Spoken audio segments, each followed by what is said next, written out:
This is where you, wherever you are, can make a difference. Hello, everybody.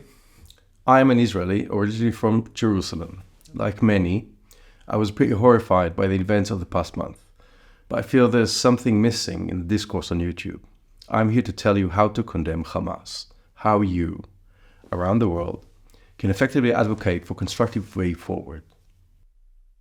Let's do some history first. In 1967, Israel took over the West Bank and Gaza Strip. Since then, the Palestinians living in these areas have been under Israeli military control. There have been no citizenship for any country.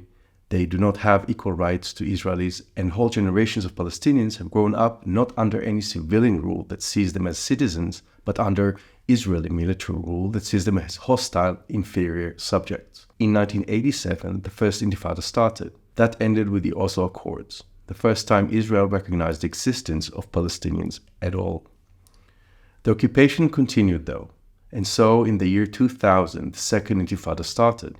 That ended only in 2005, with Israel removing illegal Israeli settlements from Gaza.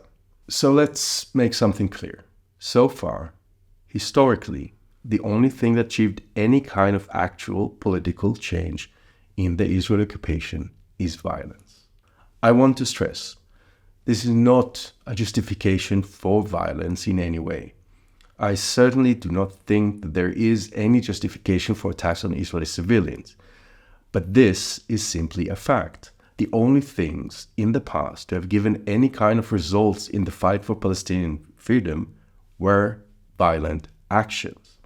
And if you have any interest in preventing violence in the future, especially now, if you condemn Hamas, this is the context that you need to understand, because this is the history and the reality that surrounds Palestinians on a daily basis. Palestinians will resist the Israeli occupation. They have no other choice. They cannot conduct normal lives under the occupation, so they will resist, like all people who have suffered under such military occupations in history. And it is incredibly important to understand not all recent Palestinian acts of resistance were violent. 5 years ago, Palestinians in Gaza mounted a large, non-violent demonstration against the ongoing Israeli siege.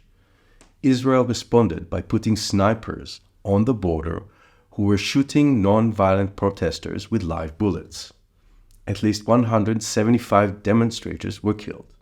Since 2005, there has been a major Palestinian movement of non-violent resistance to the Israeli occupation. This was a call by Palestinian civil society, by non-governmental organizations, activists, intellectuals, and politicians. It was completely unrelated to Hamas or any of the militant factions. Maybe you even heard of it. This was a call for boycott, divestment, and sanctions against Israel, BDS in short.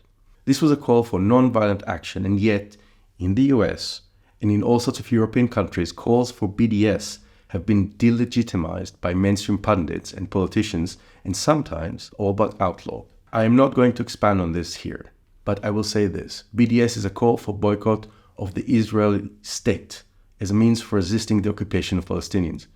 It is not directed at Israelis themselves, rather at the state. Also, BDS has nothing to do with Jews at all.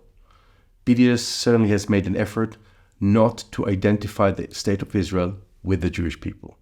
There can be all sorts of things said against this movement, good and bad, and I'm not going to get into this here. But whoever claims this movement as a whole is anti-Semitic is simply wrong.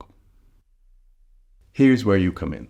When you condemn Hamas, which you definitely should do, ask yourself, what political alternative do you offer Palestinians who want to end the Israeli occupation that is ruining their lives? What alternative to violence do you offer Palestinians?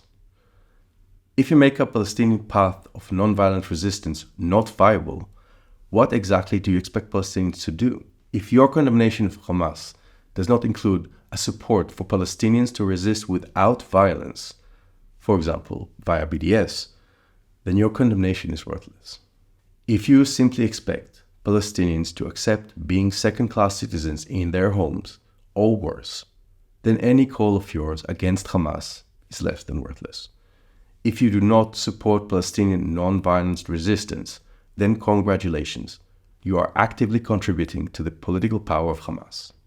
In a month or two from now, this immediate cycle of intense violence will end, and the Israeli-Palestinian conflict will go back to its usual low-intensity violent form, where Palestinians are not bombed, but are still subjected to Israeli military occupation that takes away their lands and their ability to live what we call normal lives. They will still want to be free, and they will still resist. Hamas are assholes, but it is not Hamas who is subjecting Palestinians to military rule since more than 60 years now, and Hamas is not the problem for Palestinians. Israel is. So far, non-violent actions have not helped them much, and yet there have been and will be many non-violent Palestinian initiatives that are alternatives to organizations like Hamas. Speaking egotistically now, as an Israeli who does not want any of my loved ones to experience violence, I can tell you that it is my personal interest that, for once in history, Palestinian non-violent resistance to the Israeli occupation will be successful and create a path forward that does not involve more bloodshed. Such non-violent action will inevitably require solidarity by people around the world, and this is where you, wherever you are, can make a difference.